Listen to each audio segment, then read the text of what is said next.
اتنی رحمت ہو جس اسلام کے اندر، آج اس اسلام کے ماننے والوں نے شادیاں کتنی مشکل بنا دی ہیں۔ جب تک ایک بائک نہیں دو گے، اب تو حرام خور اپاچے مانگنے لگے ہیں، یاما مانگنے لگے ہیں، بلٹ مانگتے، بلٹ دو۔ ارے اس انٹرنیشنل بھگاری کو شرم بھی نہیں آتی ہے لڑکی کے باپ سے مانگنے میں، کہتا بلٹ چاہیے۔ وہ بیچارہ لڑکی بھی دے، قسم خدا کی اتنا بڑا بھکاری ہمیں نظر نہیں آتا کوئی۔ وہ بھکاری اچھا لگتا ہے جو لنگڑا لولا ہے، 10 روپے مانگتا، اللہ کے نام پہ دے دو، اچھا لگتا دینے میں۔ یہ تو اپنے بیٹے کے نام پہ مانگتا ہے، میرا بیٹا 5 لاکھ کی دکان پہ بیٹھتا ہے، ایک بلٹ نہیں دے سکتا تو بیٹے کے نام پہ مانگتا ہے۔ انٹرنیشنل بھکاری، انٹرنیشنل بگر۔ ذرا سوچو ہم نے کتنا مشکل بنا دیا شادی کو۔ کچھ لوگ تو اتنے بڑے ہو گئے، میں بہت پیسے والا آدمی ہوں، زمین و جائیداد میرے پاس ہے، میری خوبصورت بیٹی، میں کیوں جاؤں اپنی بیٹی کا رشتہ دیکھنے؟ ضرورت مند خود آئیں گے، میں بیٹی کا باپ، امیر باپ، بیٹی کا باپ، میں نہیں جاؤں گا رشتہ مانگنے۔ اور کچھ لڑکے اتنے امیر باپ، میرا بیٹا BSc CA کر چکا ہے، بینک میں سروس ہے، میں کیوں جاؤں لڑکی والے کے گھر دروازے پر میں بھی مانگوں گا؟ نہیں، لڑکی والے خود آئے میرے بیٹے کے ساتھ نکاح۔ یہ ناک کا مسئلہ بنا ہوا ہے۔ سوال یہ پیدا ہوتا ہے کہ شادی میں لڑکی والے کو پیغام دینا ہے یا لڑکے والے کو؟ مان لو جرجیت صاحب کی ایک بیٹی ہے تو بیٹی کے لیے جرجیت صاحب رشتہ ڈھونڈے، یا جرجیت صاحب کا بیٹا ہے تو بیٹے کے لیے جرجیت صاحب لڑکی والے کے گھر جائے؟ یہ ایک بڑا مسئلہ ہے کہ کون رشتہ دیکھے، لڑکی والا یا لڑکے والا؟ آؤ آج اس مسئلے کو بھی تھوڑا سا حل کر دیتا ہوں، اس کو بھی سمجھ لیجیے۔ آج حضرت عمر فاروق رضی اللہ تعالیٰ عنہ نے اپنی بیٹی حضرت حفصہ کا نکاح حضرت خنیس ابن حذافہ سہمی سے کیا تھا۔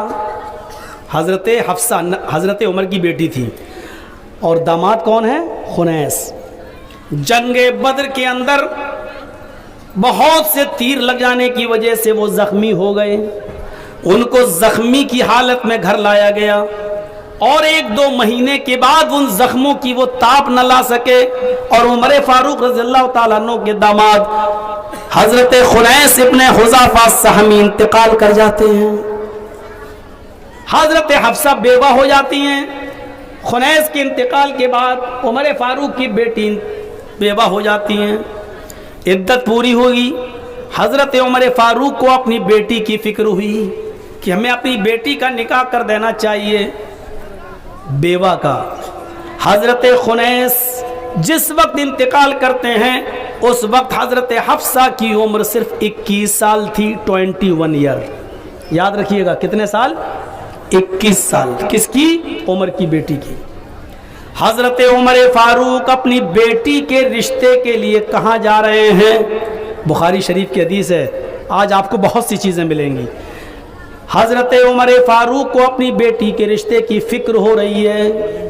حضرت عمر اپنی بیٹی کے رشتے کے لیے ابو بکر صدیق حضرت عثمان کے پاس جاتے ہیں، حضرت عثمان غنی کے پاس جاتے ہیں، اور حضرت عثمان غنی سے کہتے ہیں تمہیں تو معلوم ہی ہے کہ جنگ بدر میں میری بیٹی خنیس کی بیوی بیوہ ہو گئی ہے، جنگ بدر میں وہ زخمی ہو گئے تھے اور ان کا انتقال ہو گیا۔ آئے عثمان، میں اپنی بیٹی کا نکاح تم سے کرنا چاہتا ہوں، کیا تم میری بیٹی کے ساتھ نکاح کرو گے؟ حضرت عثمان غنی نے کہا میں مشورہ کرتا ہوں، گھر پہ جاتا ہوں، مشورہ کرتا ہوں اور پھر بتاتا ہوں۔ دوسرے خلیفہ کون ہیں؟ عمر، اور تیسرے خلیفہ کون ہیں؟ عثمان۔ تو مقام و مرتبے میں عمر سے چھوٹا درجہ تھا عثمان کا، لیکن حضرت عمر اپنی بیٹی کے لیے اپنے سے کم درجے کے انسان کے پاس جا رہے ہیں۔ یہ نہیں سوچ رہے ہیں کہ میری ناک کٹ جائے گی، ہم اپنے سے نیچے انسان کو کیسے پیغام دیں، یہ نہیں سوچ رہے ہیں، نکاح کا پیغام دیتے ہیں. انہوں نے کہا میں مشورہ کرتا ہوں. کچھ دنوں کے بعد دونوں کی پھر ملاقات ہوتی ہے. آئے عثمان، میں نے اپنی بیٹی کے نکاح کے بارے میں کہا تھا، تم نے کیا سوچا؟ حضرت عثمان نے منع کر دیا اور کہا کہ گھر میں مشورہ نہیں ہو پا رہا ہے، لہٰذا میں نہیں کر پاؤں گا. حضرت عمر چلے آئے، برا نہیں لگا، بھائی زبردستی تھوڑی ہے، نہیں کرنا، منع کر دیا. پھر حضرت ابو بکر صدیق کے پاس گئے. پہلے خلیفہ کون ہیں؟ ابو بکر، یعنی مقام میں عمر سے بڑے. لیکن حضرت عمر فاروق نے یہ نہیں سوچا کہ اپنے سے بڑے مقام والے آدمی کے پاس کیوں جاؤں. گئے، کہا کہ میری بیٹی بیوہ ہو چکی ہے، عمر 21 سال ہے، میں اپنی بیٹی حفصہ کا نکاح تمہارے ساتھ کرنا چاہتا ہوں. حضرت ابو بکر صدیق خاموش رہے، کچھ نہیں بتایا، بولے ہی نہیں، نہ ہاں نہ نہ. حضرت عمر فاروق فرماتے ہیں کہ مجھے عثمان غنی کے انکار سے، ان کے منع کرنے سے اتنی تکلیف نہیں ہوئی جتنی تکلیف مجھے ابو بکر کی خاموشی سے ہوئی. عثمان نے کم سے کم منع تو کر دیا، لیکن ابو بکر نے نہ ہاں کہا نہ کہا، مجھے بیچ میں لٹکا دیا. ارے کرنا تھا تو ہاں کہہ دیتے اور نہیں کرنا تھا تو منع کر دیتے، لیکن مجھے بیچ میں پھنسا دیا. مجھے حضرت ابو بکر کے خاموشی سے بہت تکلیف ہوئی. ابو بکر صدیق نے نکاح نہیں کیا، منع بھی نہیں کیا اور ہاں بھی نہیں کیا. ادھر جب عدت پوری ہوئی تو کچھ دنوں کے بعد اللہ کے نبی جناب محمد رسول اللہ عمر فاروق کے پاس آئے اور کہا، آئے عمر، آپ کی بیٹی بیوہ ہو گئی حفصہ، خنیس جنگ بدر میں زخمی ہو گئے اور بعد میں ان کا انتقال ہو گیا. آپ اپنی اس بیٹی کو اپنے گھر میں کیوں رکھیں گے؟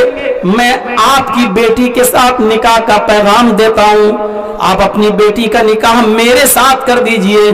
حضرت عمر فوراً تیار ہو گئے اور اپنی بیٹی حفصہ کا نکاح محمد رسول اللہ صلی اللہ علیہ وسلم کے ساتھ کر دیا. محمد رسول اللہ مقام میں سب سے اونچے، لیکن اس کے باوجود رشتہ مانگ رہے ہیں. حضرت عمر سے خود بیٹی کا ہاتھ مانگ رہے ہیں. یہ نہیں سوچ رہے ہیں کہ عمر مقام میں ہم سے نیچے ہیں، ہم ان سے کیوں مانگیں. اور لڑکے خود اللہ کے نبی ہیں اور بیٹی کے باپ سے ڈائریکٹ ہاتھ مانگ رہے ہیں کہ اپنی بیٹی کا نکاح میرے ساتھ کر دو. اور حضرت عمر فاروق نے اپنی بیٹی کا نکاح کر دیا. جب نکاح ہو گیا اور حفصہ محمد رسول اللہ کے پاس چلی گئی، اسی وقت عمر فاروق نے، حضرت ابو بکر نے عمر فاروق کا ہاتھ پکڑا، سلام کیا اور کہا، اے عمر، لگتا ہے تم اب بھی مجھ سے ناراض ہو. حضرت عمر نے کہا جی. اب جواب سنیے. جی. آپ خاموش رہے. عثمان نے منع کر دیا، مجھے اتنی تکلیف نہیں ہوئی، لیکن آپ خاموش رہے اس لیے مجھے تکلیف ہوئی. حضرت ابو بکر صدیق نے کہا، یہ جانو گے نہیں، یہ جانو گے نہیں کہ میں خاموش کیوں تھا. دیکھیے، کسی کے بارے میں برا گمان فوراً نہیں رکھ لینا چاہیے جب تک تحقیق نہ کر لو. اے عمر، یہ پوچھو گے نہیں کہ میں خاموش کیوں تھا؟ میں خاموش اس لیے تھا کہ جب تم نے مجھ سے اپنی بیٹی کے نکاح کی بات کی، اس سے کچھ ہی دن پہلے محمد رسول اللہ مجھ سے آپ کی بیٹی حفصہ کے نکاح کی بات کر چکے تھے کہ عمر فاروق کی بیٹی حفصہ کا نکاح میں اپنے ساتھ کر لوں گا، ابھی اس کی عدت پوری ہو جانے دو، ابھی عمر فاروق کو غم ہوگا، ان کو کچھ سنبھل جانے دو.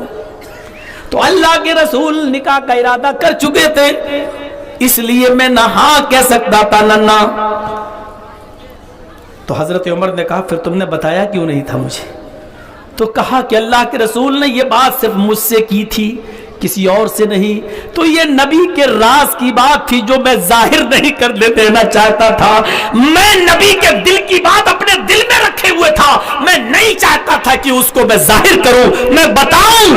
اس لیے میں آپ کی بیٹی سے ہاں اور نہ شادی کے بارے میں کچھ نہیں کہہ سکا، کیونکہ نبی ظاہر کر چکے تھے. اور میں نے اس لیے اس کو ظاہر نہیں کیا کیونکہ میں نبی اکرم کے راز کو فاش نہیں کرنا چاہتا تھا. اس واقعے کو کہاں کہاں فٹ بٹھا لو گے آپ، اس حدیث سے کتنے